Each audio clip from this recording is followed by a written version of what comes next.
শ্রমিকের দাবি মানতে হবে, মানতে হবে। অ্যাকশন, অ্যাকশন, ডাইরেক্ট অ্যাকশন, শ্রমিকের অ্যাকশন। বেক্সিমকো ইন্ডাস্ট্রিয়াল পার্কের শ্রমিকদের অক্টোবর মাসের বেতন পরিশোধ না হয় চতুর্থ দিনের মতো চন্দ্রা নবীনগর মহাসড়ক অবরোধ অব্যাহত রহিয়াছে। সোমবার 28শে নভেম্বর সকাল 9টা থেকে বিক্ষোভ শুরু হয়, ফলে সড়কে যান চলাচল বন্ধ হয়ে দীর্ঘ যানজটের সৃষ্টি হয়েছে। শ্রমিকরা জানিয়েছেন, বকেয়া বেতন পরিশোধের আশ্বাস না পাওয়া পর্যন্ত তারা আন্দোলন চালিয়ে যাবেন।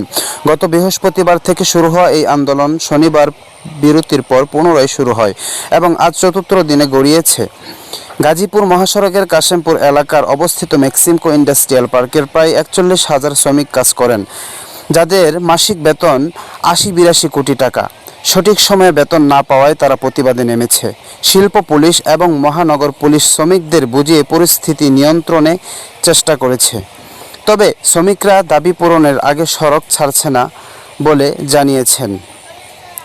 অবরোধের ফলে যাত্রী ও চালকরা ব্যাপক ভোগান্তিতে পড়েছেন এবং বিকল্প পথ ব্যবহার করতে বাধ্য হচ্ছেন।